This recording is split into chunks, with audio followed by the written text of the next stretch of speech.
Welcome back to the Crash Course podcast. My name is Craig Crash Collins, joined as always by Brandon Scott, otherwise known as B Scott. This is our second episode on Twitch. Last week we were on my personal page, but this is the maiden voyage of the 3C Media Twitch channel. Very excited. I know it's like you talked about last week, it's the third platform we've been on. We've been kind of, testing the waters everywhere, B Scott, but we're at home on Twitch. And we're excited to be here. Yeah, I think we finally may have found a home that allows us to grow with a bigger audience and interact more with our audience as well, and potentially grow 3C Media into something bigger. Yeah, if give you a little bit of backstory here. B Scott and I met back in our college days at Ball State. We had a radio show together. We were on the Ball State, our alma mater, pregame show for their football team. And so we talked about for a long time after college about creating a podcast, and we finally did it. And here we are 3 years later, where we've got. Yeah, I know this is almost to the end of season 3. So we don't have a episode log of hey, this is episode 132 or whatever, but I was like, this is episode I think 42 of season 3, so I was like, if you think that we've done around that amount, I mean, we're getting close to 150. B Scott. Wow. Yeah. I didn't even realize. Yeah, 150 episodes of the Crash Course podcast. We've come from me putting calling you on the phone, putting the phone on the table, and having a microphone basically next to the speaker on my phone and talking back and forth, and then uploading it to SoundCloud. To now we're on Twitch. You can see the socials if you're on Twitch or YouTube right now. You can see the socials at the bottom, kind of rotating in. So we've come a long way, B Scott. We have. I'm excited to see where it can go too.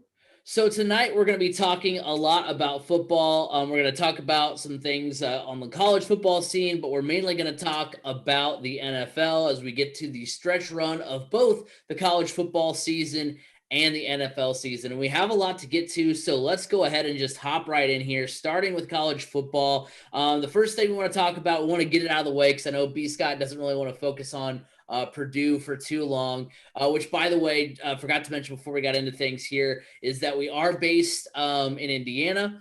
So we will be talking about a lot of Indiana type sports stuff, but we do talk a lot of national stuff as well, some Midwest stuff as well. So just keep that in mind as you lock in here. But Purdue loses this weekend to Nebraska, and it just, I mean, I know, I'm preaching to the choir here, but it just stinks. I mean, you lose your quarterback, during this game. And I just think that, I'm starting to believe they may not win another game the rest of the season. I think the Minnesota loss really threw off kind of the trajectory of this season. I mean, we were talking about, especially once Purdue kind of dodged the bullet of Wisconsin, not saying they couldn't have beat Wisconsin if they could have played them, but it definitely is a team that has always, kind of been in the way in years past, as far as, being in the way of Purdue actually getting to the Big Ten championship game or excelling to the heights that they want to go to. So finally kind of dodging that Wisconsin bullet was huge for them.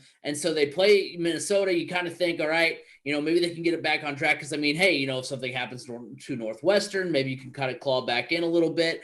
But instead you have the devastating loss, the missed call, or well, not really the missed call, but the terrible call on the offensive pass interference. I think that just pretty much has derailed their season.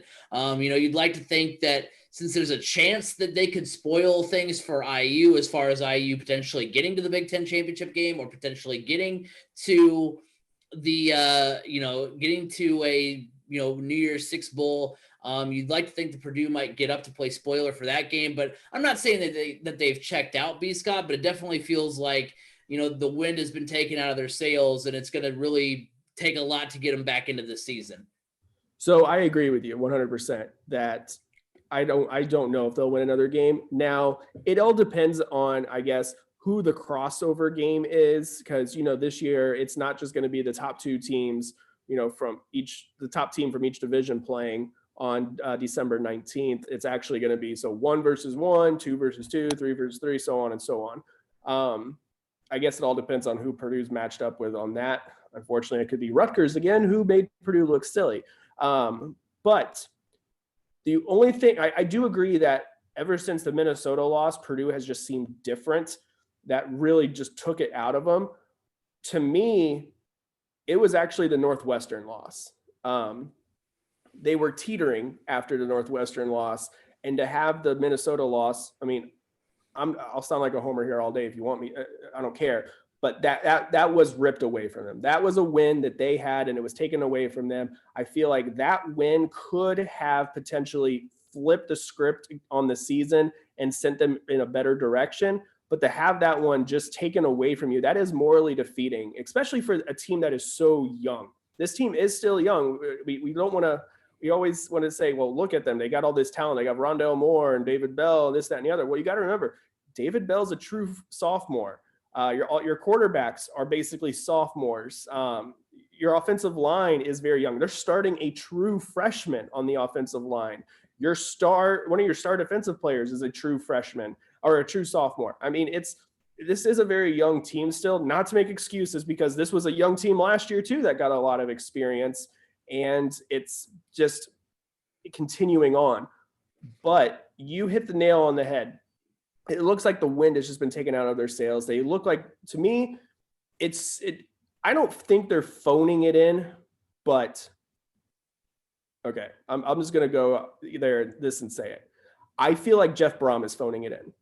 I feel like the best game Purdue played this year was the game Jeff Brom was out with COVID. When Brian Brom, his brother, was the head coach. Purdue played its best game start to finish. Did it have some hiccups here and there? Well, yeah, it was the first game of the season, and it was against a ranked Iowa team. Iowa, you got to realize, Iowa is now ranked. This is a good Iowa team. They only have 2 losses, and one of them was to Purdue. And that was when Jeff Brom was not the coach, essentially, that game, or even the week leading up to it. So that makes you wonder, does Jeff Brom need to step back and give up the play calling duties to his brother, or does he just need to become, like, essentially somebody said, I've heard it perfectly, Jeff Brom needs to become the CEO of this team and lead it in all facets, and let the managerial duties be given to his coordinators, such as play calling, this, that, and the other. But he needs to become the overall CEO and not just focus on play calling like he's been doing. Because I'll tell you, I have noticed a huge drop-off in Purdue's offensive repertoire, I guess. Jeff Brom came in and was noted as this offensive-minded guru, this quarterback whisperer, all this. And 2 things I've noticed. Purdue's offense is flat. You have 2 of the most dynamic playmakers in all of college football in David Bell and Rondale Moore. And your game plan is first down, run up the middle with Xander Horvath. Second down, run out to the flat with Xander Horvath. Third down, you're behind the sticks. Try to find David Bell or Rondale Moore open. If they're not open, then most likely the play call is a underneath screen pass to Rondale Moore and hope that he can work his athletic magic and get 10 yards. It's becoming too predictable, and teams, all they have to, I mean, it's a big task still for teams to say all they have to do is shut down Rondale Moore and David Bell, but the quarterbacks aren't performing up to snuff for this team either, which is surprising to me. Somebody put it perfectly. I heard somebody say this: the best quarterback Purdue has had in recent memory, Curtis Painter. Curtis Painter? Seriously? Now, I am all on the bus of, I believe David Blau was one of the most underrated quarterbacks in the history of Purdue, and Joey Elliott as well. But that's a different topic for a different day. But it is true. For all the elite wide receivers that Jeff Brom's been able to recruit, he has missed on several quarterback recruits. At this point, it may be time to look at the transfer from UCLA. The fact that we haven't seen him yet, what kind of confidence is that showing in him from Jeff Brom? It's just so confusing. But I know a lot of Purdue fans are split down the middle. Half of them are, get rid of Brom. It's time to cut our losses and move on. I'm not a part of that crowd. I think it's too soon to cut ties there, but changes do need to be made. First and foremost, your leading punter, your best punter, should not be your quarterback. It should not be your quarterback. Purdue quarterback Jack Plummer had a better punting average against Nebraska than all three punters on the Purdue roster combined. Oh my gosh. That's pathetic. Just too many miscues on defense, too many miscues on special teams. It may be time to look at, I mean, both of those coaches are new to the staff. So because of COVID and all that, you know, they didn't have the full spring practice and fall practices to get their systems in place. But I mean, systems are not, there's just no sound play whatsoever. I mean, when your defense is looking over to the sideline trying to figure out what the play even is, that's not a good look. So maybe time to move on from at least Marty Biagi and Bob Diaco. But yeah, I agree with you. I am very, very worried about this bucket game this weekend. In my opinion, I may not even tune in. Purdue plays Indiana State in basketball that day as well. That's definitely, I'll watch that over Purdue versus IU in the bucket game. I do not care to watch Purdue come out and just play flat for another week. Yeah, it is frustrating to watch. And I think that, like, and I'm with you too. I don't think that getting rid of Jeff Brom is the answer, because I think this is kind of one of those years that, like, you don't want to take any credit away from the teams that do well, but you kind of have a built-in excuse for the teams that don't do well. And I think in a normal year, we might have seen them. And like I said, it is still a young team. And that's probably going to be when we do our preview for next season, for college football. That's probably going to be something that we say again, like, hey, another year of experience for these guys that are now like juniors and seniors, which, is kind of going to be kind of a tired thing, but a true thing to say. I think you kind of, can't take this year and take it too super seriously from an evaluation standpoint, but it is something that it'll be something that will be taken into consideration after the next year. So like after next season, if it's still bad, then that's, hey, the writing was on the wall last season, but it was kind of a weird year. So we kind of gave you a courtesy year and things are still flat. So now we kind of have to cut our losses and move on. Right. And, with buyouts and everything, I mean, Brom is on like year 2 of this mega contract that he got signed to. So that's where a lot of Purdue fans are frustrated, because he's a top 6 in the country. He's the 6th highest paid coach in all of college football, and his teams are performing like this. I almost wonder, is it because of COVID that he's just kind of phoning it in and saying, let's just get through this year? I don't know. They seem, don't get me wrong, they're still competitive, which is funny. They look just completely out of sync and everything. And every game this year, they've had an opportunity to win it at the end. I mean, the most they've lost by this year, I think, is 10. That's not bad at all. But I think it is time to see what the third string quarterback has, the transfer from UCLA. If not, let's take a look at what 4-star recruit quarterback Michael Aliamo has and, prepare him for next year, because who knows, he could be the best quarterback on the roster and we just don't know it at this time. But my biggest concern, which is one that, is very small, but it's still a concern, with the potential of that one-time transfer rule coming through in January, where players are allowed to transfer one time without penalty and not having to sit out a year. I do worry that it may open the door for a possibility of like a David Bell to say, you know what, I can go anywhere in the country and be the number 1 or number 2 wide receiver on the roster. I can go to Ohio State and I can win games and still put up the numbers I'm putting up and contend for a national championship. Like, this losing thing is not fun. Yeah, I'm putting up great numbers, but losing is not fun at all. I want to go win, have fun, and put up the numbers still. That's my worry, that could potentially happen. I don't think it will happen, just because from what you hear, David Bell is a homebody, loves being close to home. He's from Indianapolis. So I don't know. We'll see. But it could happen. That's just one of those things that if that starts happening, then I think there may be some writing on the wall that the locker room has been lost by Jeff Brom.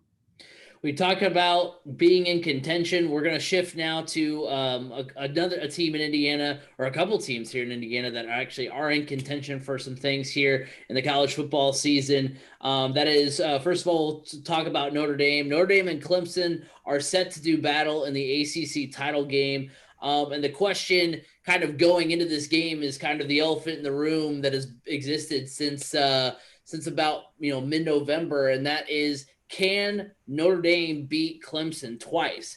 It's going to be a really tough task for the Notre Dame Fighting Irish. Of course, last time when these two teams met, Trevor Lawrence was out due to COVID.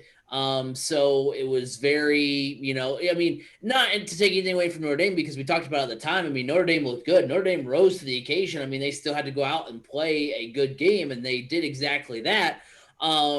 But, there's always going to be that kind of voice in the back of your head that was like, yeah, but Trevor Lawrence wasn't on the field. The best player possibly in the nation at the most important position of the game wasn't on the field for that. And so, how is that going to play in a factor this time around? And, I look at it and you know what? I think Notre Dame, it's going to be a very good game. It's going to be a close game. I think this is where Notre Dame is going to kind of show you that, hey, you know what? That game, just because Trevor Lawrence was out doesn't mean that game was a fluke. And I think it is going to be a fun game. It's going to be a good game. It's not going to be kind of the typical Notre Dame primetime laying of an egg that we're typically seeing from Notre Dame. But I do think that Clemson does ultimately win this game. Notre Dame is better than expected this season. And like I said, I mean, Trevor Lawrence was not on the field last time, and as much as, you don't want to take away from the Notre Dame win, because of that, it is still something to talk about, something to make a note of, that this time Trevor Lawrence is available. And I think Clemson knows that, hey, they very well could be playing for their shot in the college football playoff here, even though it's unlikely that I see them dropping out of the top four.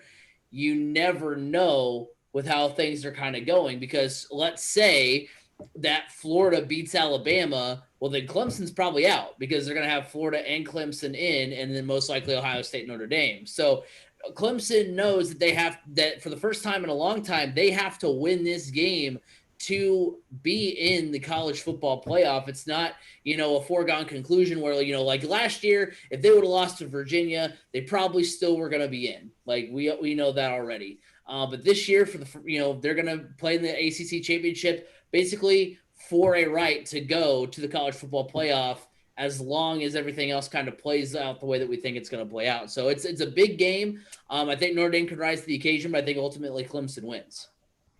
So what people aren't talking about with this rematch of Notre Dame versus Clemson is, everybody's focused on Trevor Lawrence going to be back, which is a big deal. I'm not going to overshadow that. I'm not going to say that's not a big deal, because that's a huge, huge deal.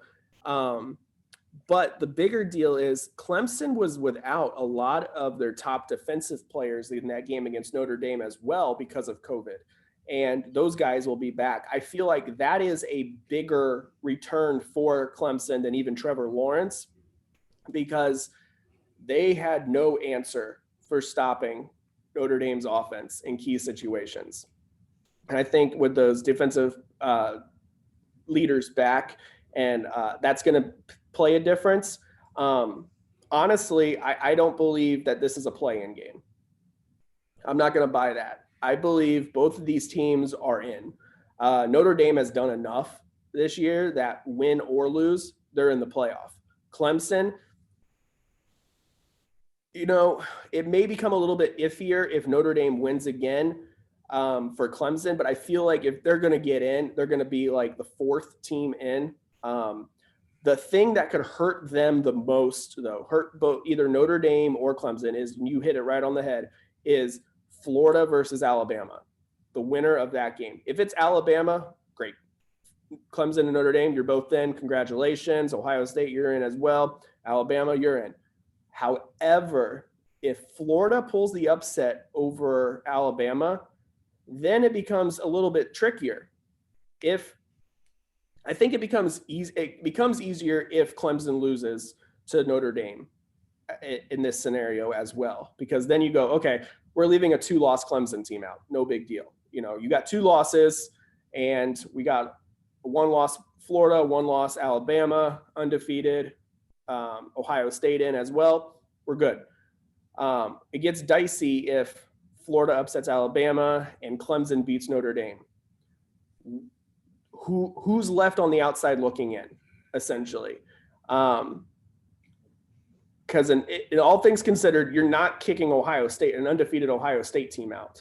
You're not going to say, all right, you're undefeated. Sorry about you, Ohio State. I mean, you had one bad game where you still won against a top 10 team, and you're still out because you are right. But I think the one argument you can make against Ohio State, and it's not going to matter, is the fact that they've only played, if they win, out, they'll only have played 7 games. They'll only be 7-0. The playoff committee has said they are not going to take that into consideration because this is such a strange year. Teams are playing how they can play. So it does become tricky, and I think it's going to be very entertaining. I kind of hope for it because I don't think there's any way. Well, they may. I don't know. Do you leave Notre Dame out? Because I guess if you're going to leave you got to look at the past situations. Okay, a 1-loss Notre Dame team, a non-conference champ. Well, Notre Dame, last time you made the playoff, you got embarrassed. You got laughed off the field, essentially. By the same quarterback, because Trevor Lawrence was a quarterback 2 years ago. Right. But I don't know. It's going to be a tough one. It's going to be real tough. And then, of course, there's going to be teams out there like Cincinnati or Coastal Carolina that may have something to say about it as well. I don't think Coastal Carolina's got a shot to get into the playoff. And Cincinnati is just on the outside looking in, but their strength of schedule isn't going to be anywhere close to these other teams we're talking about. But it's going to be interesting. And I kind of want to root for the chaos just because why not?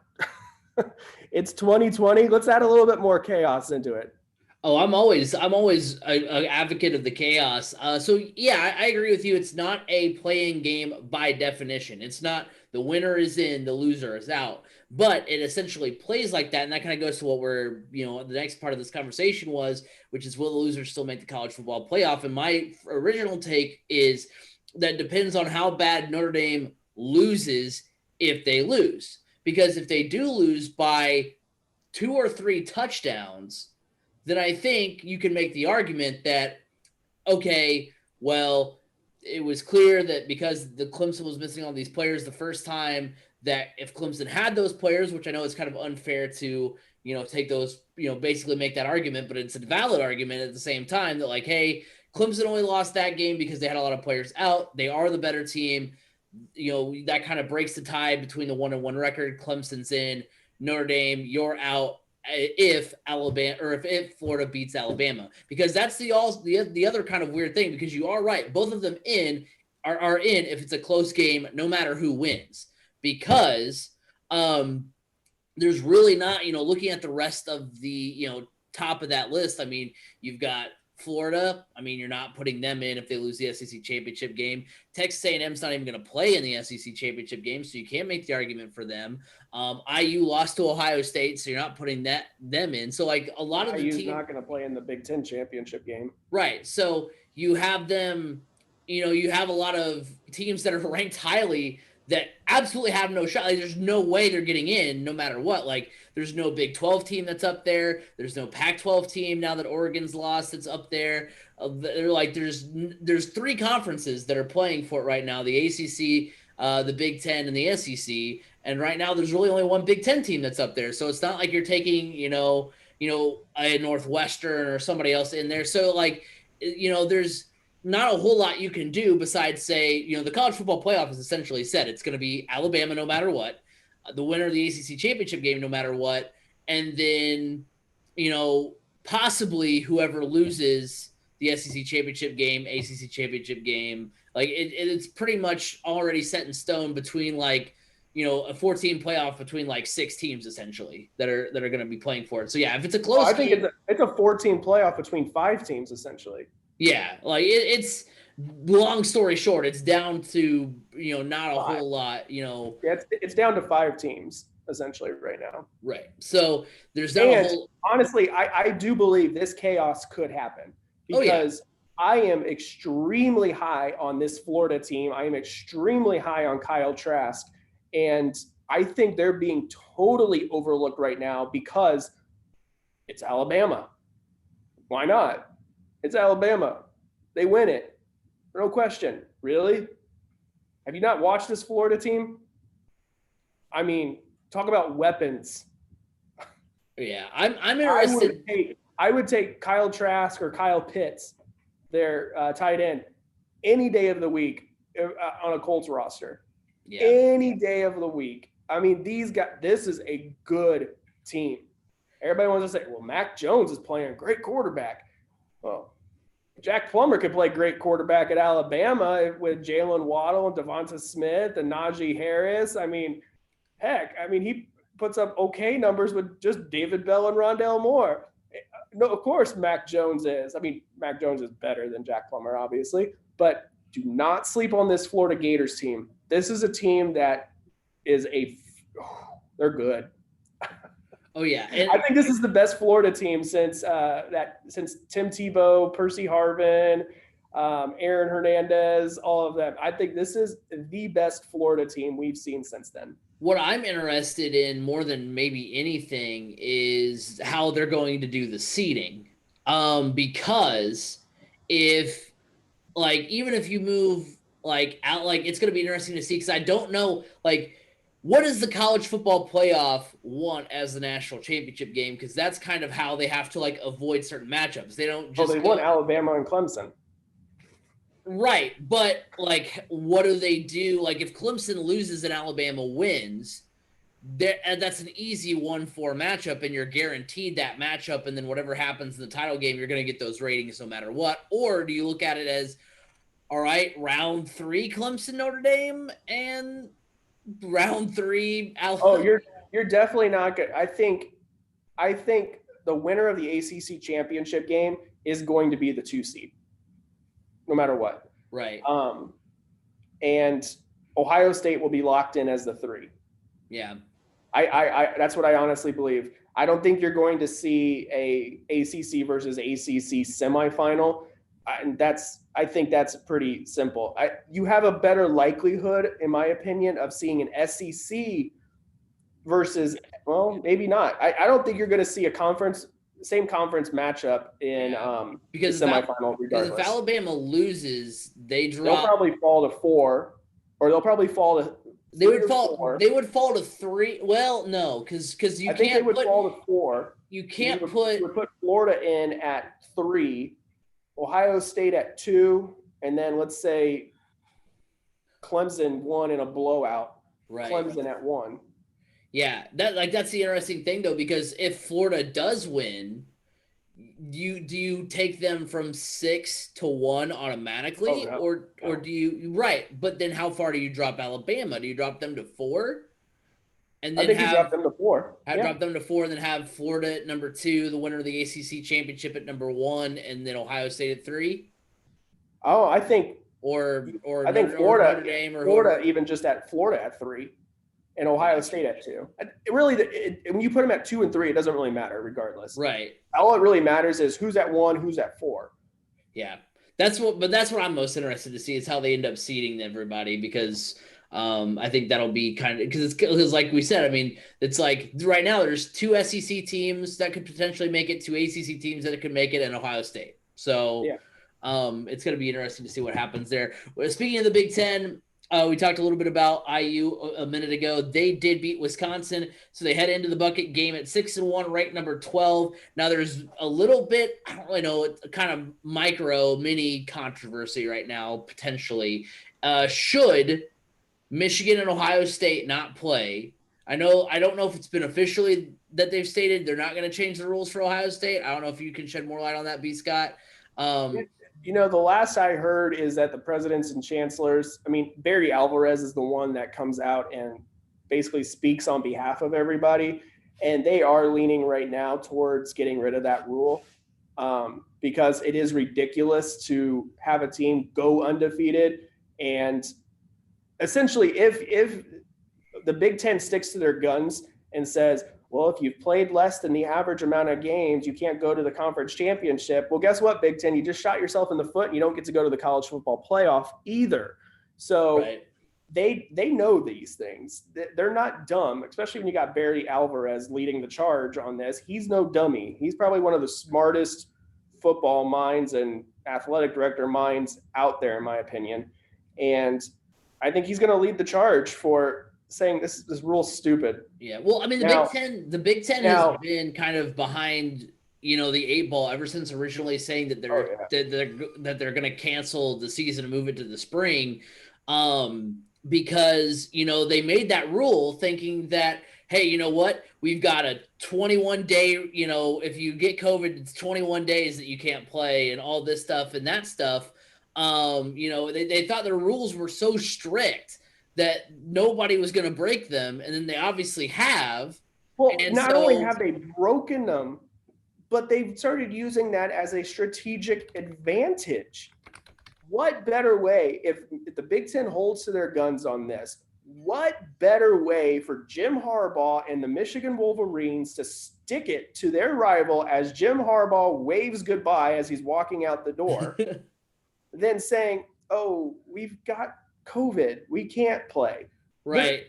The thing is, there's no legitimacy to a lot of these things. A lot of it was, when Purdue and Wisconsin didn't get to play, a lot of it wasn't because, there was an outbreak of COVID. There was.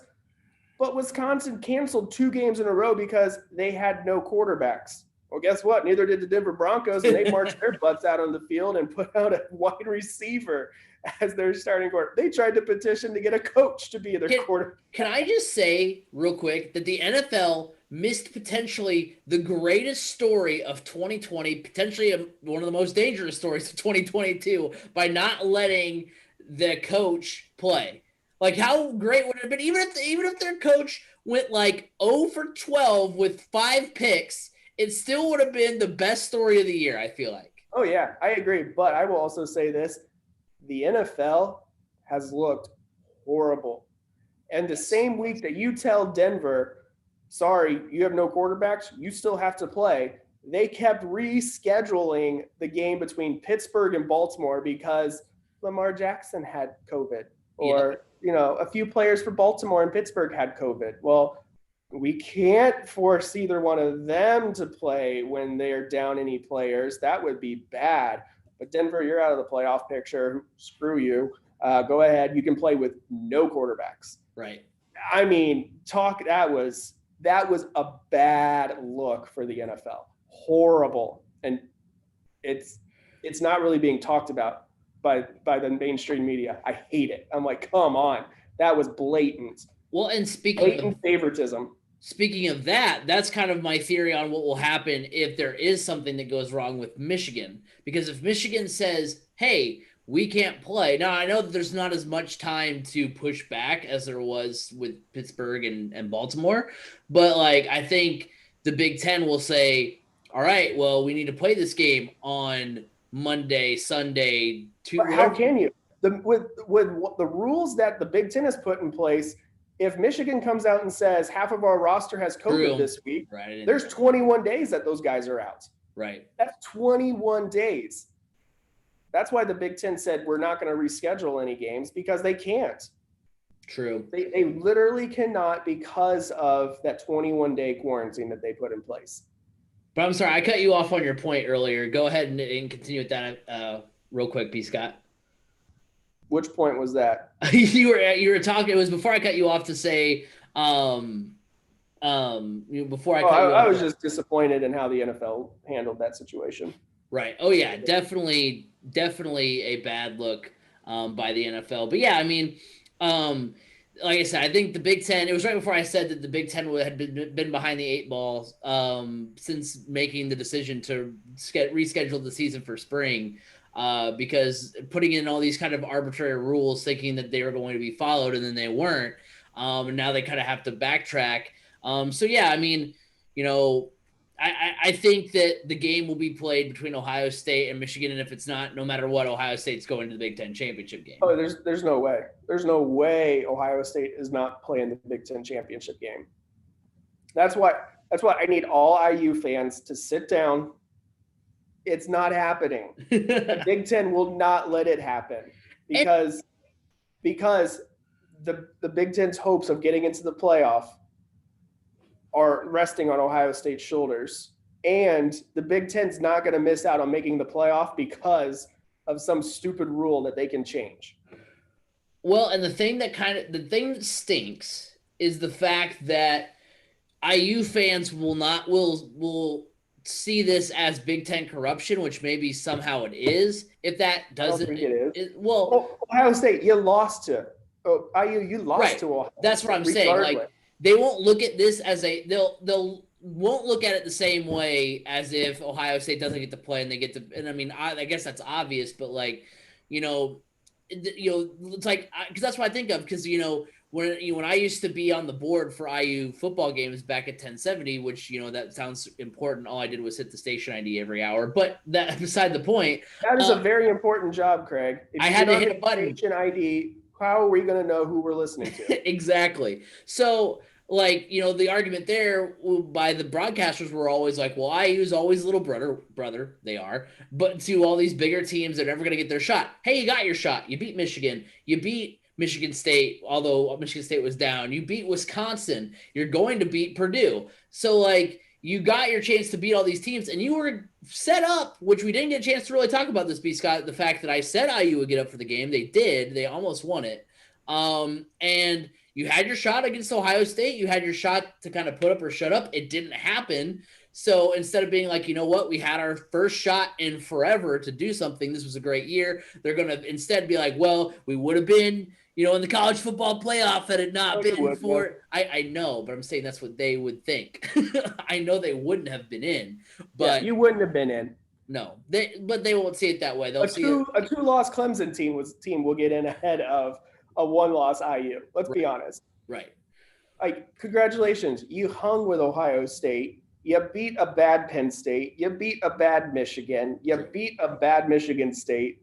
You're not getting into the college football playoff because Clemson, Alabama, or Notre Dame is just going to wipe the field with you. Hate to put you're good. You're good. Don't get me wrong. I'm not saying you're not good because you are. But you're not Alabama. No. You're not Clemson, and you're not Notre Dame. This is the one year where, like, I think overall there needs to be 8 teams, but this is the one year where that argument actually holds some water. Like that, like is right now. I think there needs to be an argument for 6. Because right now, 6 works as long as you play immediately after the season is over. If you go, 2 weeks between the first set of games, play round 1, then that means that the team that actually got a bye is actually hurt because they had an extra week off and had 4 weeks off instead of 3. So that's why that doesn't really work. Wouldn't you have to start immediately if you had 8 teams anyways? Just to make the timing work? I don't know, but all I'm saying is that, like, that's why 6 wouldn't work because I don't know if it depends, I guess, on when they would start it. If they would start it right when the season ends, so like – So you're making this argument so IU could get into the playoff. No, I'm saying that, like, this is the one year where, like, because every year I think the argument is stupid that, like, when Ohio State beats Wisconsin in the Big Ten championship game, everybody acts like that's the game that solidifies Ohio State getting into the college football playoff. Like, oh yeah, they won it. See, they're awesome. And then when you talk about 8 teams, like, oh, well, Wisconsin was garbage. Well, you can't have it both ways. You can't say, like, look at this impressive win Ohio State has. That's another notch in their belt. They're in the, they're in the college football playoff, and then be like, well, what about 8 teams? And be like, well, Wisconsin is garbage. I think we're seeing this year why there needs to be 8 teams, while at the same time seeing why there shouldn't be at the same time, because you're seeing that, like, the same teams are in it again. Where you have Notre Dame and Alabama and Ohio State, you're just missing Oklahoma this time. But this year, the crop outside of that is not as great because you have a Texas A&M team that, in my opinion, doesn't really have a leg to stand on as far as, like, getting in. You have a IU team that, should they have, if they're, if you go 1-8 right now, I mean, they're going to play Alabama and get their doors blown off. So like, this is kind of the 1 year you can say, okay, yeah, probably no to 8 teams, but I think overall there does need to be 8 teams. Yeah. Speaking of Oklahoma, I am not a big fan of Oklahoma right now. Everybody did their part on a parlay that I had this past weekend, and all Oklahoma had to do was win by 20 as well. Everybody else that was a part of the parlay, won by 20. Oklahoma won by, I think it was 17. No. 17. Who'd they play?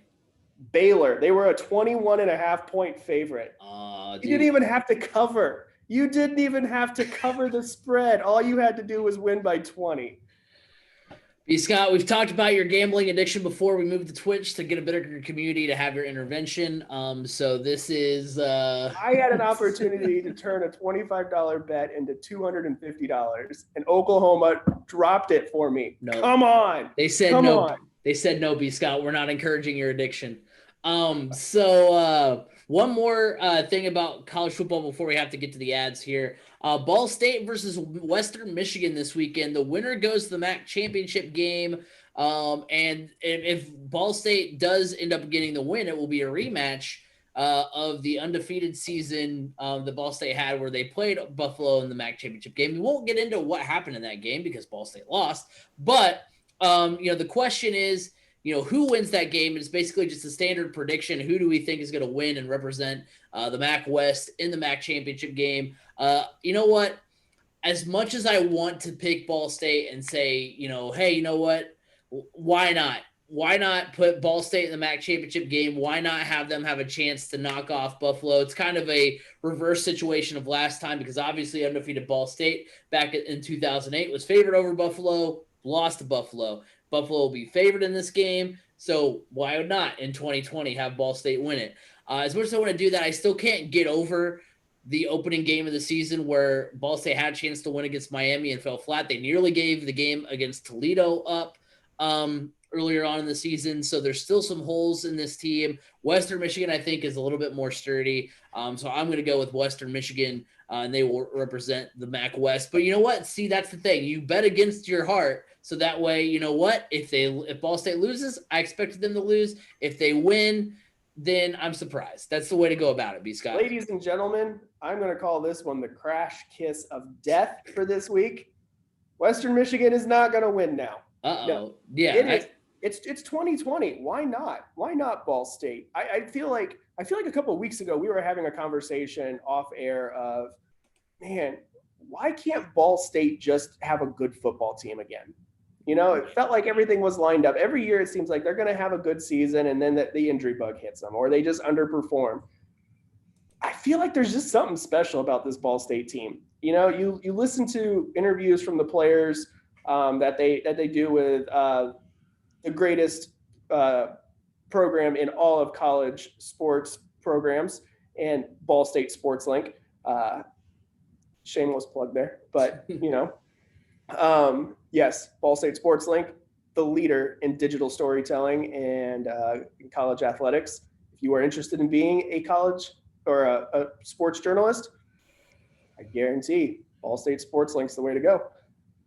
Alum of the program right here. So, but back on point, if you just listen to these players and the way they talk, there's just something different about the team this year. It seems like they have a different mindset, a different attitude. And, it is 2020. I mean, IU's ranked in the top 10. Michigan and Penn State are horrible. I'm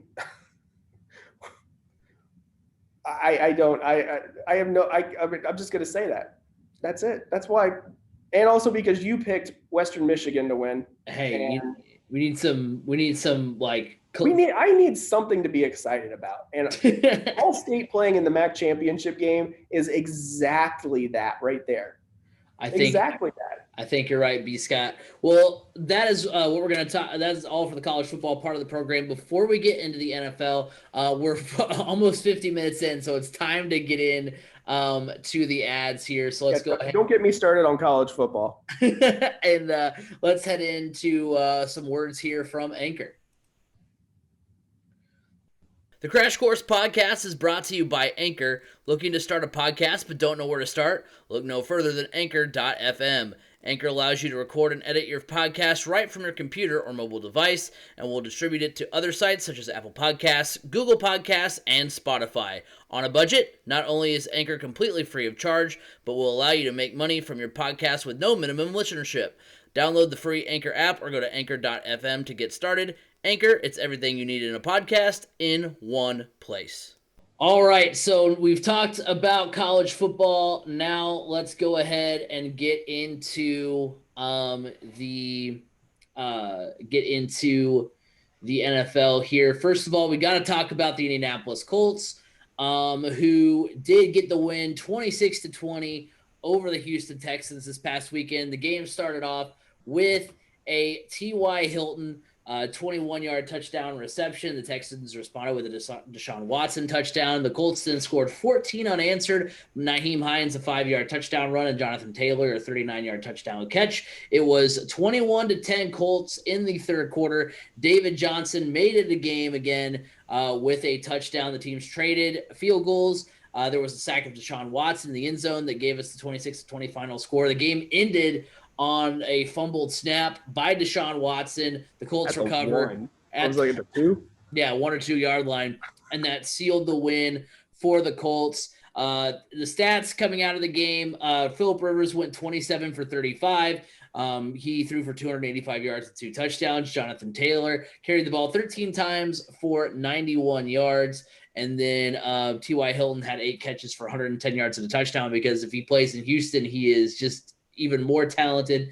So looking at the Colts overall, they are 12th in yards. Looking at them offensively, they are 12th in yards per game, 10th in passing. The rushing game has not been as productive. They are 22nd, but they are 9th in points per game. Defensively, the defense has stayed strong, 5th in yards per game, so yards allowed per game, 6th in passing and 7th in rushing, and then 9th in points per game allowed.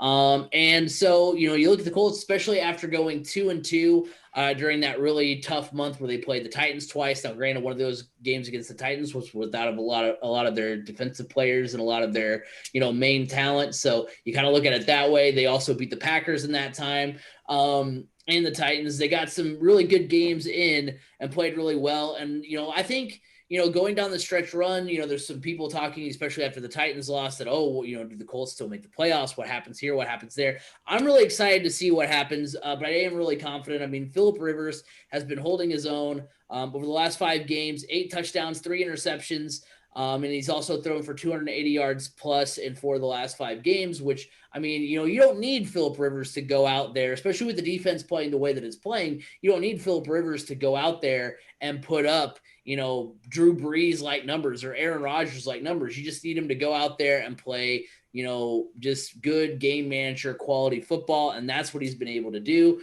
And then, we talked about it when the Colts had lost to the Browns. That was the last time we really kind of deep dived into Colts conversation. We talked about there was at the time, it was just like Mo Alley Cox. That was the only real weapon for Phillip Rivers. And now Nyheim Hines has stepped up. T.Y. Hilton has started to play a little bit better. Michael Pittman is back from injury. They've all kind of rejuvenated this arsenal that has been lacking over the last few games. The defense is still strong, and I'm optimistic for the stretch run. I think, there's there are some tough games here down the stretch. I mean, the Texans did play the Colts tough, so they still have one matchup on the board. You've got the Raiders, you've got the Steelers, Steelers already lost. It's in Pittsburgh.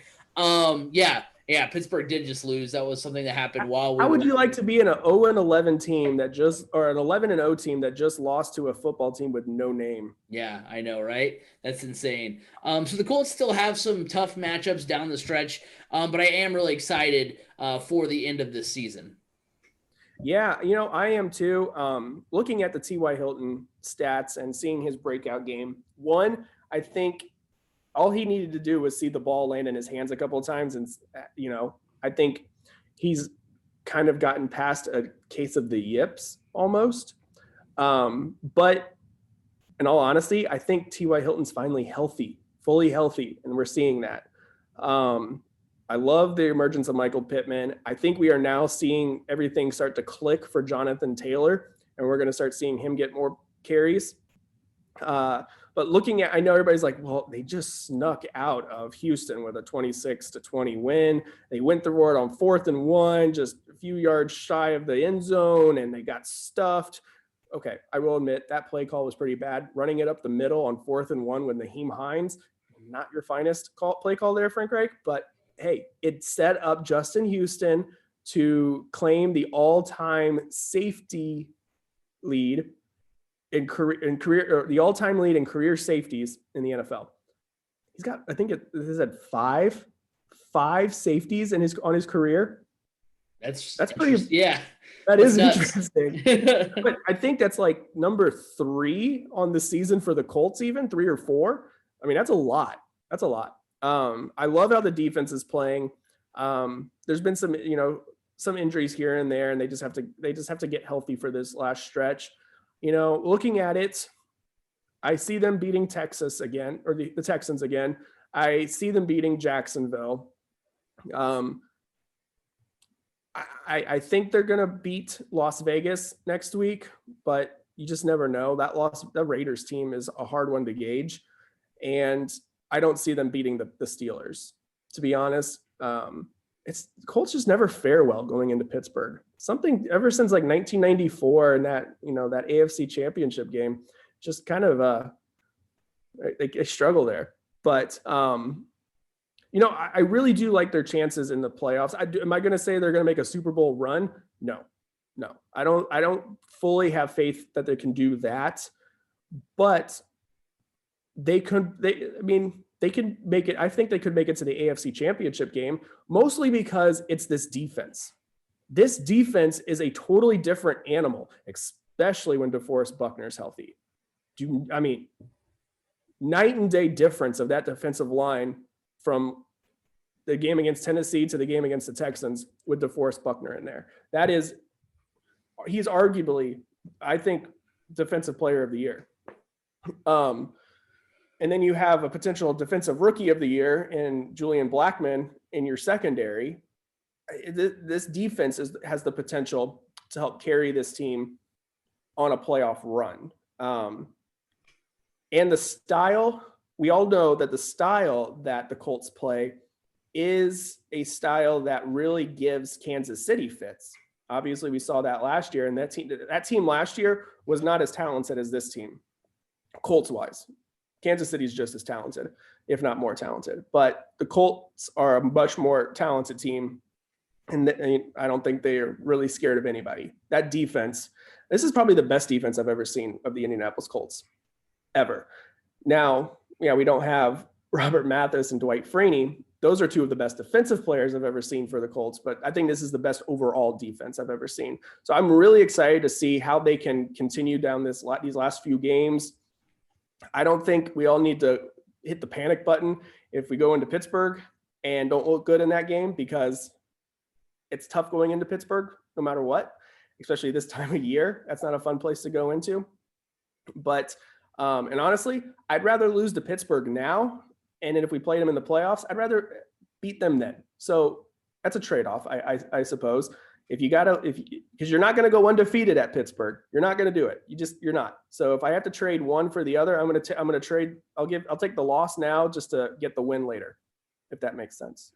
Yeah, absolutely. And yeah, you alluded to the remaining games on the schedule. I mean, they're at Las Vegas this next weekend, which is really weird. When I was typing the outline, I wrote Oakland at first. Still weird to think about that. Then they have the Texans at home at Pittsburgh, and then they face the Jaguars. And yeah, I mean, there is a reality where they, those games will all be tough, but I think, they do beat the Jaguars. It's a home game. They win the remaining games at home, in my opinion, no question.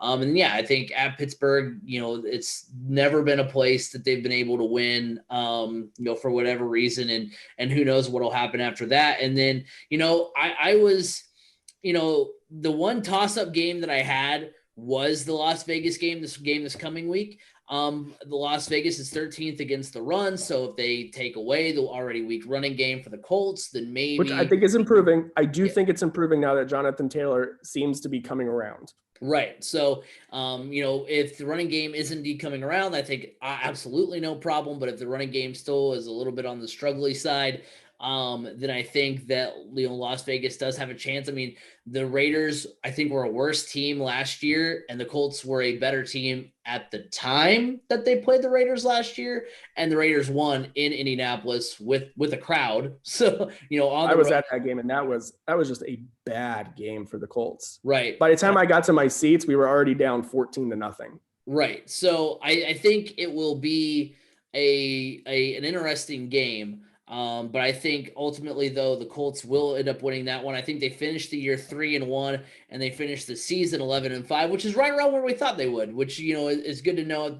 After the whole course of the season, that's where we figured they would end up. Anywhere between they had I think a ceiling of 12-4 and a kind of floor of 10-6, and they kind of ended up in that sweet spot. But who would have thought when you looked at the schedule that, because when we initially said 11-5, we were like, yeah, you sweep Jacksonville and you lose to Green Bay. Who would have thought we would have lost to Jacksonville and beat Green Bay? Yeah, well, it's funny because my toss-up games were like, I thought they would lose to Green Bay, but I had a toss-up game for Minnesota because I was like, well, Minnesota, like the games I thought they were going to lose, I think were like to Minnesota. And then because I knew there was I knew they were going to lose the Steelers. I knew they were going to lose the Ravens. And then the two games that were kind of like, hey, if they win them, they go 12-4. Yeah, I was like, I know they're going to split Houston, which they could still end up sweeping Houston. I was like, I know they're going to split Tennessee, and then they're going to sweep Jacksonville, and there's your 4 losses, that are already kind of given losses. And then I was like, well, you had them possibly losing to Minnesota, and then they blow the doors off Minnesota. And I mean, they swept the NFC North, which the NFC North isn't fantastic, but I mean, they beat the Packers. Green Bay is a team that could win the Super Bowl. Right. 100% honest. What's surprising to me is that the game that is going to haunt the Colts the most is that Baltimore game. Mm-hmm. That's the one game that could potentially leave them out of the playoffs. Yeah. I feel like this weekend's game for the Colts is almost a must win, because if you finish the season 3-1, that should get you into the playoffs. But if you lose to Las Vegas and then you finish the season 2-2, unfortunately at 10-6, I think you're going to be left on the outside looking in, and that's a tough pill to swallow on a year where they've expanded the playoffs. Yeah. Now, the kind of, speaking of the playoffs, kind of the last thing before we get into hot or cold, was do the Colts potentially still win the AFC South? And the answer to that question for me is unfortunately no, because you look at the Titans, now granted, the Titans did just get kind of their, kind of taken behind the woodshed by the Browns. So, I mean, it kind of depends on which Titans team we get. But they do face the Jaguars, the Lions, the Packers, and the Texans. I think at worst they go 3-1 because I think they beat the Jaguars. I think they beat the Lions and they beat the Texans. The only loss I see in there is to the Packers. But even if that happens, I think because right now the Colts and Titans are tied right now at 8-4, right? So if they finish, now, the only thing is, by then, the Texans, especially against the game with the Colts and the Titans, the Texans will have wide receiver Will Fuller back. He will be back from his suspension for PEDs. That's going to be a huge difference maker. And I mean, the Texans did go toe to toe, take it to the wire against the Titans a couple earlier this season. So I don't think that's a gimme win for the Titans, and I don't think that's a gimme win again for the Colts. True. Either. Very true. If Deshaun Watson had a day like he did without Will Fuller, that's going to be a tough one. Right. I agree. But I think ultimately though, I do think the Titans end up winning the AFC South and the Colts. I think the Colts still make it in, but it is going to be it's not going to be a cakewalk. I mean, they're going to have their games they should win, but we know how that can potentially go. So before we get into hot or cold here, we do want to remind you that you can follow us on Twitter at Crash Course FM, like us on Facebook, Crash Course Podcast. Go subscribe to our YouTube channel, Crash Course Podcasts on YouTube. We do upload exclusive content as well as truncated versions of the show. So go ahead and check that out if you do miss it. Also remember that if you are listening on the podcast side of things on like Apple Podcasts, Google Podcasts, Spotify, wherever podcasts can be heard, you can hear the Crash Course podcast. And if you are listening on one of those apps, then make sure you go over to Twitch, twitch.tv/3C Media. And that's where you can watch live and interact with us every Monday at 8 p.m. when we record the podcast. So make sure you go over to that as well. So let's go ahead and dive into hot or cold, where we basically ask a question and tell you if it's a hot or cold take. I am mad at the Pittsburgh Steelers because my first question, and I had the title for the YouTube video and everything about where I was going to say the Pittsburgh Steelers are going to go 16-0, but not be the best team in the AFC. And that was going to be like the clickbaity title that I needed. But instead, the Steelers have to go out against the Washington football team and lose. And so now our first question we throw out the window, because the first question was the Pittsburgh Steelers will finish undefeated. And obviously that is a cold take because they're not going to because they lost. And you know what's funny? You had it as a hot take.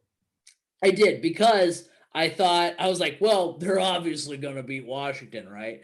But I was also like, who loses to the Washington football team? Right.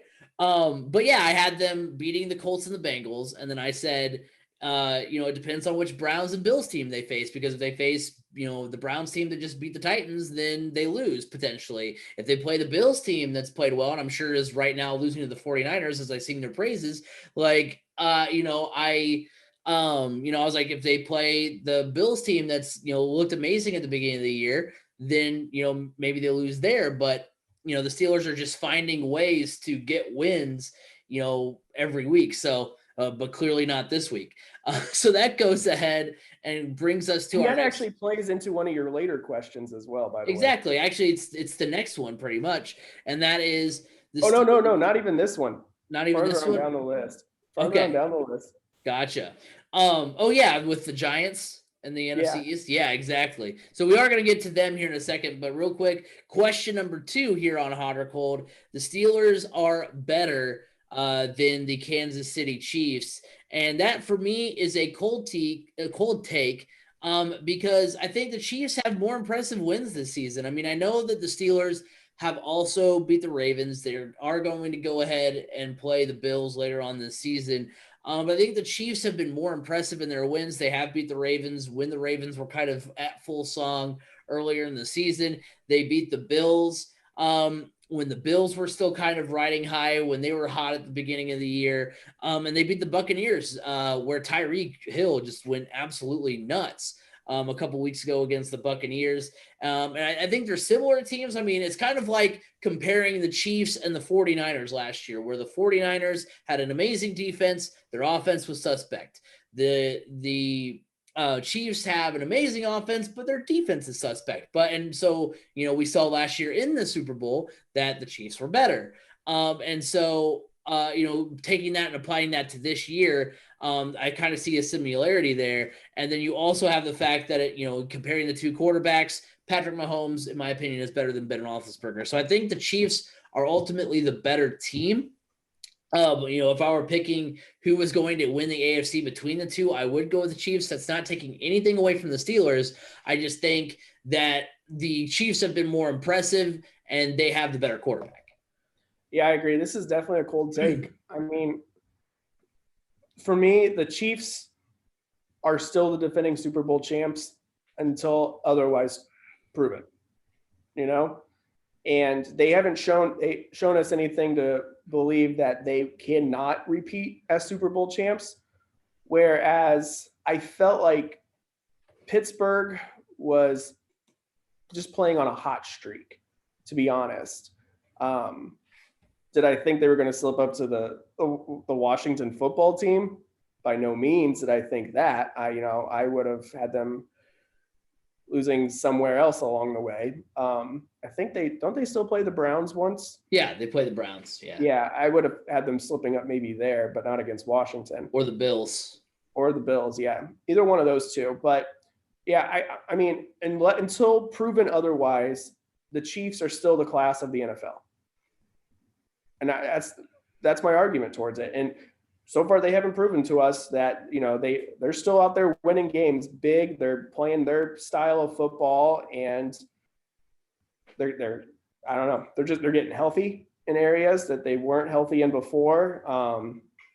This is still, they're still the class of the AFC and potentially the class of the NFL as well. So moving on to the final question we'll ask about the AFC, and that is the Ravens will miss the playoffs. I mean, this is a team that, heck, I had them winning the AFC. So, I mean, I guess naturally that should have told you all at home that they were going to fall apart and not do anything this year. But, will they miss the playoffs? Because right now they are on the outside looking in. I mean, I was telling you before we started the show, B. Scott, I mean, you look at the playoff standings right now. You've got the Browns, who are firmly in at 9-3. You've got the Dolphins, who are 8-4. I knew they had gotten a hot streak, but I didn't know they were exactly, basically the same record that the Colts are. So I mean, who would have thought tanking for Tua actually worked? Exactly. I mean, it's been insane. So right now, yeah, the Ravens are even behind the Raiders right now on the outside looking in. But I do think ultimately it's a cold take. The Ravens do have the Cowboys tomorrow if you're watching on Twitch, today if you're listening on one of the podcast apps. They do have the Browns, they have the Jags, the Giants, and the Bengals. Now, obviously, after the Giants won against the Seahawks, that game looks tougher. And the Browns game after this weekend looks tougher, but those are still two very winnable games for the Ravens. And I think the Ravens kind of, especially if they can get a big solid win against the Cowboys. If they struggle against the Cowboys, that has the potential to kind of, dismantle the whole season for them if they struggle, even if they win. But if they come out and have a strong, solid win against the Cowboys, I think that sets them up for a good week against the Browns. They can kind of get things rolling again. I think they do beat the Jags and the Bengals at least. I think that they're right now at 5 or 6 wins. Let me check on that again. They're at 6 wins. That would get them to 8. And then I think if they just win, 2 or 3 of if they win 2 of their next, the other games between the Cowboys and the Browns and the Giants, they should be in pretty good shape. I didn't realize the Dolphins, speaking of them, have an absolute gauntlet down the stretch of the season. They have the Chiefs, the Patriots, the Raiders, and the Bills. The Patriots are playing a lot better. The Chiefs, we both just agreed on, were the best team in the AFC. The Raiders are fighting for a playoff spot as well. And then the Bills are possibly going to be solidifying their spot, for playoff supremacy. I mean, they'll be the winners of the AFC East, but they'll be battling for, positioning and that kind of thing in the AFC playoff picture. So, I mean, they have an absolute gauntlet down the stretch. There's a chance, they could lose, all 4 of those games. So I think the Ravens have an easier path to get to that, extra win or 2 and get in. And so that's why I think the Ravens ultimately do get in the playoffs. Yeah, you're right. I mean, this one's a tough one because the Dolphins are playing good football with Tua at quarterback. And looking at both of these schedules for these teams, I believe the Ravens could go 2-2 in that stretch. The Giants defense is playing very well right now and is setting them up to be a good defensive team in the future. So do not sleep on that New York Giants defense or that team whatsoever. They're playing a lot better right now. I don't think they're going to be potentially looking at trying to replace Daniel Jones. He's playing pretty good. I mean, he's not like a Tom Brady or anything like that, but I mean, he's a whole heck of a lot better than some quarterback situations out there. The Browns, the way they've been playing, the Browns are going to be a tough out. I don't think I would want to see the Browns in anything right now. The Jags are the Jags, but looking at the Ravens' final schedule, 2-2 seems like a real possibility. Now, at the same time, 3-1 seems like a strong possibility as well. I honestly do have more faith in the Ravens in their schedule than I do in the Dolphins. I can see the Ravens more likely going 3-1 than the Dolphins doing any better than 2-2. I don't see the Dolphins doing any better than 2-2, possibly 1-3, with a really strong possibility of 0-4. So that's just looking at those final schedules. I have to go with the Ravens as well to make the playoffs. So I do believe this is a cold take that the Ravens. It's a cold take that the Ravens will miss the playoffs. Now, swinging on over to the NFC, this is the question you alluded to earlier, B. Scott, and that was the Giants will win the NFC East. You know, my wife's a Giants fan. One of the people I play a lot of Fortnite with and play a lot of games with on my other Twitch channel, is a big Giants fan, and I will have to disappoint them by saying that it is a cold take. Because and on your wife's birthday. I know, true, very true. Hey, you know what? It's fine. It'll be okay. I promise. Because they do finish, they just got the big win over Seattle, and that is great. It doesn't get any easier with Arizona. I know Arizona hasn't looked as strong here recently, but they're still a good team. Cleveland's looked amazing. Baltimore's looked amazing. Dallas, who knows what Dallas team you're going to get, because they did look better against, I think it was Minnesota that they beat a couple weeks ago. And so they did look better there. There's a chance that, especially with the chance to spoil the Giants season and get them out of the NFC East, picture, that could be an interesting game as well. I think especially after the news that broke on the podcast today that Washington definitely now has an easier path to 7 wins, which I think is going to be the win total that wins the division with how bad it's been this season, because now that they've beaten the Steelers, I think that puts them right now at 5 wins. So they're at 5-7 on the season. And so they have the remaining schedule is the 49ers, which is winnable. They do play the Seahawks, which after we saw what we saw against the Seahawks, this weekend with the Giants, could be a potential game that they could win. And then they also finish the season with the Panthers and the Eagles. So I think the schedule is nicer to to Washington than it is to, excuse my slip up there, is going to be nicer to the Washington football team than it is going to be to the Giants. So therefore, I think Washington does end up winning the NFC East. This is a tough one. Washington does have the easier path, especially now that they've actually beaten the Steelers. But the Giants have also beaten the Seahawks. True. So I don't know. It's like, did Washington catch Pittsburgh sleeping? Or did the Giants catch the Seahawks sleeping? I don't know. I'm going to say this is a hot take because of the way I have seen the Giants play the past few weeks. The fact that they nearly beat Tampa Bay a few weeks ago just shows me how this team has grown over the past few weeks to go and then beat Seattle the way they did. Thank you, Seattle. I had another parlay on you, and you were the only team to screw it up as well. All you had to do was win. That's all you had to do. But the Giants defense, I keep coming back to that. It is a solid unit.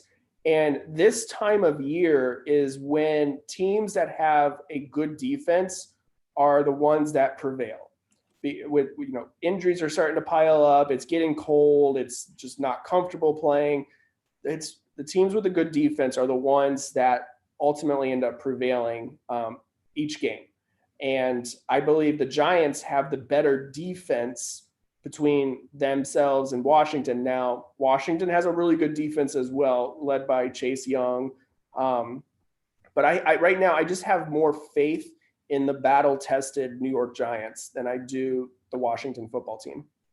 And that's fair. And this chase for the NFC East, I think, has now gotten a little bit more interesting after these 2 wins. Like before, it was just like, it legitimizes a playoff team from that division now. Right. I think you're absolutely right about that, especially because, heck, if Washington goes out and beats Seattle, or if the Giants go out and beat, like the Ravens. Cleveland. Yeah, I mean, that's going to be even better for them. So, yeah, I mean, it makes it a little bit more interesting. Yes, it's going to be a 7-9 team in the playoffs, which I know that'll get a lot of people upset about, and we'll probably talk about it at a later date. But, I think it like you're absolutely right. It makes it more interesting. It does legitimize the chase for the NFC East. So we go from a bad division in the NFC East and talk now about a much better division as far as the NFC West. And the question is, we talked about it a lot at the beginning of the year, talking about, if the NFC West was indeed the best division in football, and they are showing that right now because all four teams are in playoff contention. Now, the 49ers are kind of, kind of a stretch. They would need to win, I think, win out and have a lot of help or something, one of those scenarios, but still technically in the race. So when all four teams are technically still in the race, as we get down to the final 4 weeks of the season, that's pretty crazy. So the question is, the NFC West will have 3 playoff teams. And I think that is a hot take. As it stands right now, Seattle is in position to win the division. And I think they will win the division. Now, they are slated in, or actually right now, the Rams are technically ahead of them right now. Seattle does have another game against the Rams, so they have a chance then to, have a chance to leapfrog them back into contention. But I think ultimately Seattle wins the NFC West. I'm going to stick with them. Then you have the Rams and the Cardinals. Now, down the stretch, the Rams, who beat the Cardinals yesterday, they have the Patriots, the Jets, the Seahawks, and the Cardinals again. So the Rams, have a chance to beat the Patriots, will likely beat the Jets, have a big game against the Seahawks, and then that Cardinals game will likely be, could potentially be for the last team in the playoffs. And then you have the Cardinals then who face the Giants, Eagles, 49ers, and Rams. They could potentially win the games against the Giants, Eagles, and 49ers. So that puts them back in good position. Now, right now, as it stands, the Seahawks are 5th, the Rams are 3rd. So those two teams are in, and the Cardinals are the first team out at 6-6, but they're behind the Vikings. Now, the Vikings are the only team, in my opinion, still kind of in the chase that's not an NFC West team. They're at 6-6 as well.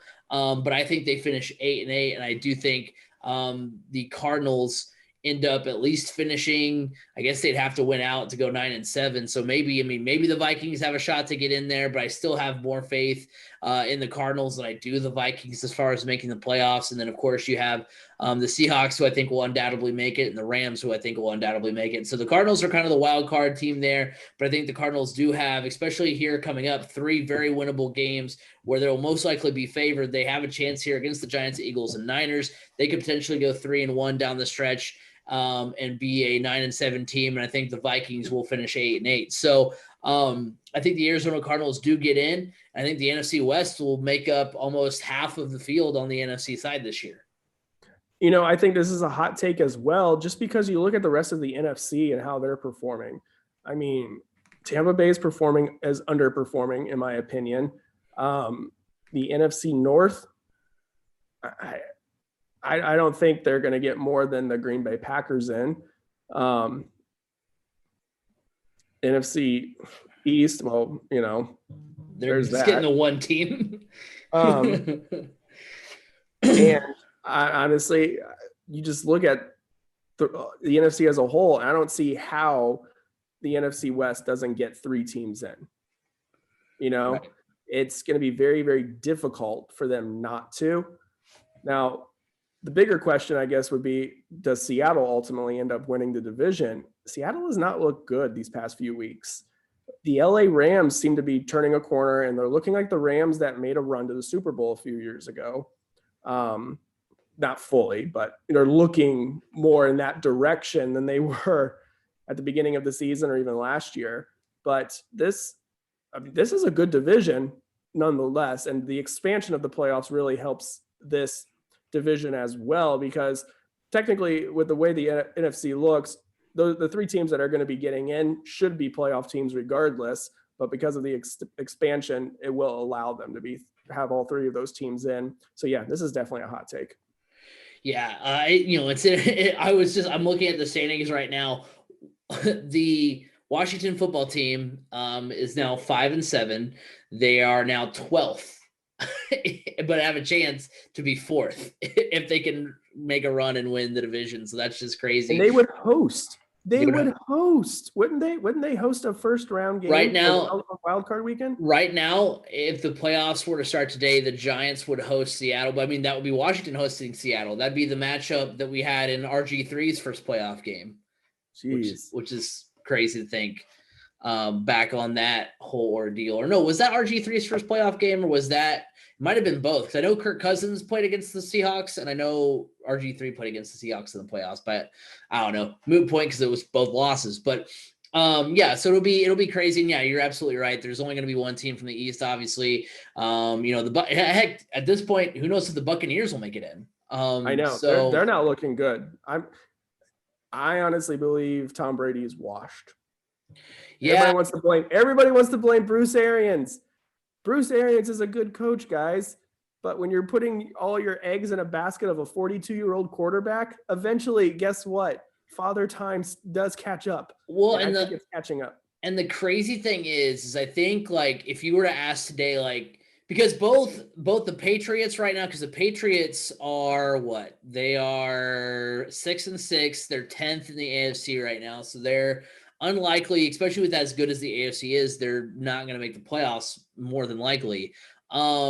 So, you know, obviously when that whole news broke, Tom Brady's leaving, you know, the Patriots, that was kind of the big conversation. Well, who was better? Well, you know, who needed who more? And I think we're starting to see that, like, hey, look, you know, Tom Brady not only goes to Tampa Bay, has a good coach in Bruce Arians, has literally everybody he asked for. I mean, he has. Now, I will say this, you know, obviously, you know, the coaching has to be there as well. But I mean, Mike Evans and Tom Brady was supposed to be a great combination. And then you added Gronk, you added Leonard Fournette, you add, you know, there's other wide receivers that were good that were already there. You add Antonio Brown, who I don't think has really made. Chris Godwin, who I think is one of the most underrated wide receivers in the NFL. Right. So you see Tom Brady with all this talent, but I think, you know, because if the Buccaneers had Bill Belichick, I think they're contending with the Saints at 10-2 and potentially winning the NFC South. So I think really, I don't think so. You don't think so? I don't think so, because that's basically me. If I agreed to that, it'd be me saying that Bruce Arians is the reason that they're so bad. But and I think Bruce Arians is a really good coach. But I just think it's Father Time is catching up to Tom Brady, and I don't think their defense is as good as everybody wants to believe it is. That is true. I don't think you're necessarily saying that if you say that Bill Belichick would make this team better. I think Bill Belichick would make this team better, but what I'm saying is that Bruce Arians is not the reason that this team right. And I'm not saying that either. I'm just saying that, like, I think that if you were looking at, you know, the divorce of Tom Brady and Bill Belichick, and you look at, you know, like, kind of who was right, because I think obviously both were good, but they were better together. Well, because Bill Belichick would also find a way to win.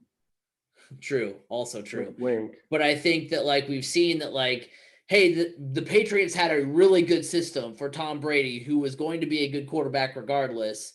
And now that Tom Brady's not in that, then that system was, like, tailored to Tom Brady. And now that Tom Brady is not in that system he's been comfortable in for however long, that's why they've, you know, not, like, been as successful. So, like, I don't think by saying Bill Belichick would make the Buccaneers better is necessarily saying Bruce Arians is at fault. I think it's saying is that, you know, Tom Brady is just as talented as he was, you know, maybe last year or the year before, but the difference is he had a better coach then. I don't think Tom Brady's as good as he has been. Right. I think Father Time has caught up. It definitely has. And speaking of Father Time, our time is up here on the Crash Course podcast. Thank you guys all for watching here on Twitch, the first Twitch stream that we've done. So I hope you guys have all enjoyed. Don't forget to go over and follow that. 3C Media is the channel, twitch.tv/3C Media. So go over there and check that out. If you're listening on the podcasts, on the podcast apps, you know, Apple Podcasts, Google Podcasts, Spotify, wherever podcasts can be heard, you can hear the Crash Course podcast. Also, if you're watching on YouTube, go over and like us on Twitch as well. Crash Course Podcast on YouTube. You can also follow us on Facebook, Crash Course Podcast, and follow us on Twitter at Crash Course FM. B. Scott, where can they find you? You can find me on Twitter at Brandon_Scott87. Like I say every week, I'm trying to up my Twitter game. a little bit more. All righty. Well, next week, and believe it or not, it's time to preview the 2020-2021 NBA season. Didn't we just have our NBA final show? We did not too long ago. I'm interested to see. I'll have to go back and look when our podcast was about the NBA finals, because it was not that long ago. It was at the beginning of October, maybe around there. So, or September, something like that. Yeah. So it has definitely not been that long, but it is time to preview the season again. And then in a couple weeks, we'll be breaking down the college football playoffs. So some big weeks coming up in store. Make sure you follow. But until next time, I hope everybody has a good week, and we'll catch you all on the next one.